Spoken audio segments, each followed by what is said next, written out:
Okay, Assalamualaikum warahmatullahi wabarakatuh. Sebelum ni anda telah belajar tentang chapter 10, bahagian 10, uh, topik 10, iaitu berkenaan dengan sistem peredaran darah. So hari ni saya nak fokus pada human lymphatic system di dalam mengenal pasti how the formation of tissue fluid and lymph formation and component of lymphatic system. Okey, seperti mana anda dah belajar sebelum ni. Okey. Artery consists of three parts. Three component. Okay. The first component was connective tissue. Okay.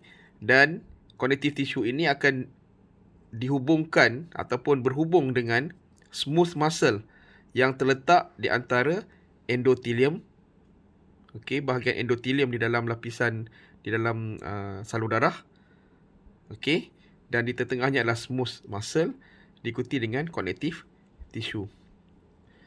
Okey, anda juga dah belajar bahawa blood pressure from aorta, okey, and circulate and move through the artery. Okey, dia punya force dia, okey, the force or the blood movement in the artery in high velocity, okay, and also have high pressure. Okay, itu dalam chapter 10 yang kamu dah belajar. Right, so sekarang ni bila kita nak bincang tentang bagaimana pembentukan fluid body, okay, so kita pun heran bagaimana darah yang mengalir daripada jantung ke melalui aorta dan ke arteri, okey, melalui saluran arteriol di sini. Okey. Right? Dan bagaimana pula cecair tersebut akan terbentuk di bahagian sini. Okey. Cecair ini dinamakan sebagai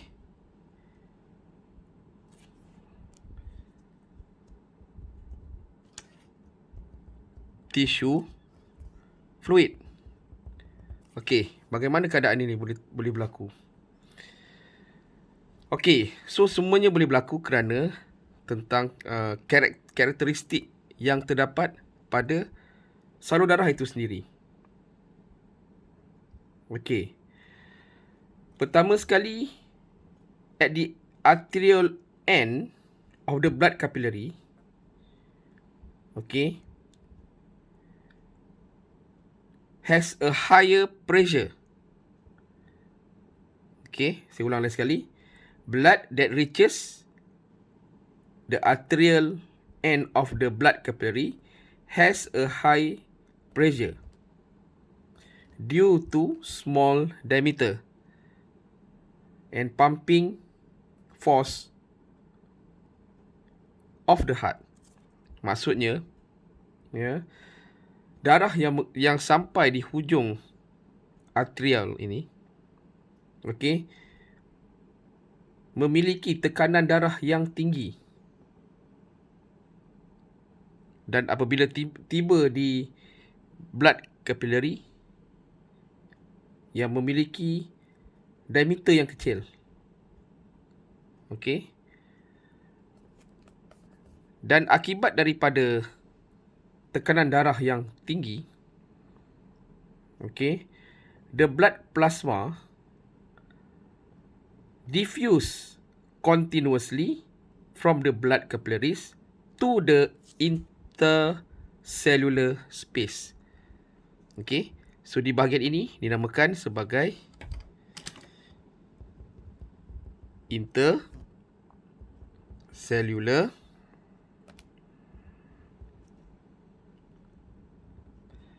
space. Okey. Alright, persoalannya, macam mana darah, cecair darah ini boleh masuk, menembusi, ataupun diffuse, dia diffuse ke dalam ini bagaimana darah boleh diffuse masuk ke dalam intercellular space. Okey, ini semua kerana karakteristik dia. Okey, blood capillaries ini memiliki satu sel. Ketebalan dinding satu sel. Alright. So, blood capillaries memang terdiri pada satu sel. Okey. So, bila blood capillaries ini memiliki satu sel,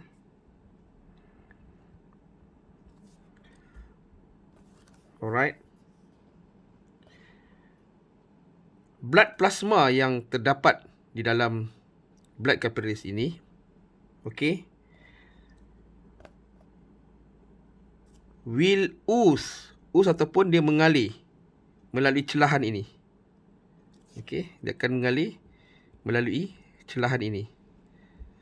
Okey, hampir kesemua bahan yang terdapat dalam blood capillaries ini will be ooze di dalam celahan antara sel dengan sel ini.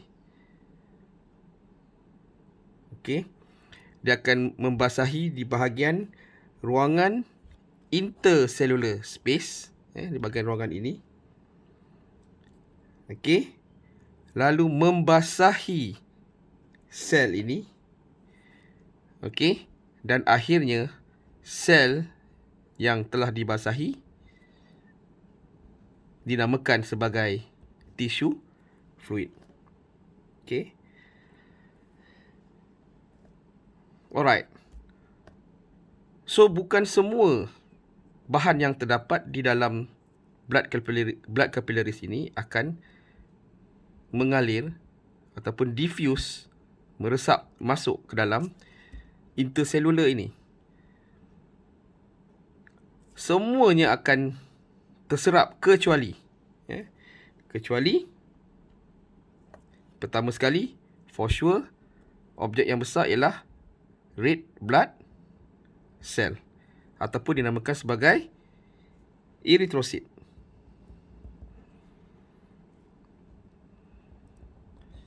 Erythrocyte yang pertama, dia tak akan terturas keluar sebab dia besar, tak boleh nak masuk celah ruangan ini. Okey, yang kedua, bahan yang akan kekal dalam salur darah. Bahan yang kekal dalam salur darah dinamakan sebagai platelet. Okey, platelet.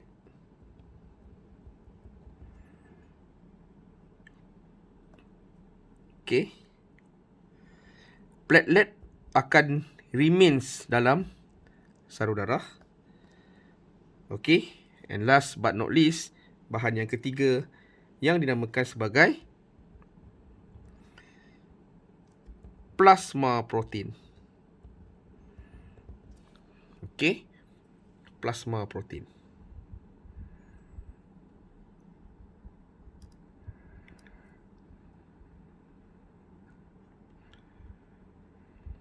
Okey. So, saya ulang lagi sekali.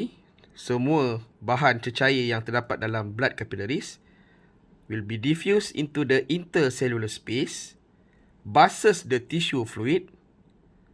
Okay. And then,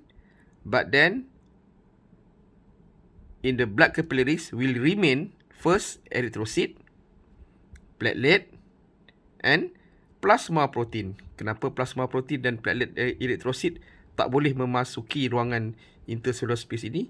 Ini adalah kerana saiznya yang sangat besar menyebabkan dia tidak boleh memasuki di dalam ruangan intercellular space. Okey. Dan bila cecair ini masuk ke dalam apabila terbentuknya tisu fluid ini, terbentuk tisu fluid ini, okey, apa yang akan berlaku seterusnya? Okey, tissue fluid yang masuk ke dalam ni will allows the exchange of material in the blood cells. Okey, apa yang dibenarkan yang proses pertukaran itu yang berlaku? Okey, yang pertama, nutrients and oxygen will diffuse from tissue fluid to body cell. Okey, semua bahan makanan dan oksigen akan meresap masuk ke dalam.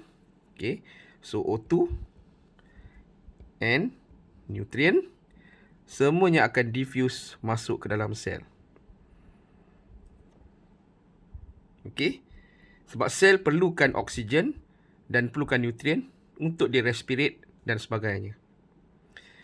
Dalam pada masa yang sama, simultaneously, okey, excretory product. Contohnya excretory product seperti apa? CO2. Okey? Alright, CO2, carbon dioxide. Okey? Dan juga bahan-bahan yang buangan yang lain akan diffuse out from the cell to the intercellular space that contain tissue fluid. Okey, benda ni berlaku serentak. Alright. So, itulah 4 langkah bagaimana terbentuknya tissue fluid. Dan setelah terbentuk tissue fluid, apa yang berlaku? Okey, dalam kelas selanjutnya, saya akan terangkan apa yang berlaku pada cecair yang terdapat di dalam intercellular space, iaitu tissue fluid ini. Okey, apa yang berlaku padanya? Adakah dia terus kekal dalam intercellular space ataupun dia kembali semula ke dalam blood capillaries ataupun dia ke mana? Okey, so kita jumpa dalam kelas akan datang. Assalamualaikum warahmatullahi wabarakatuh.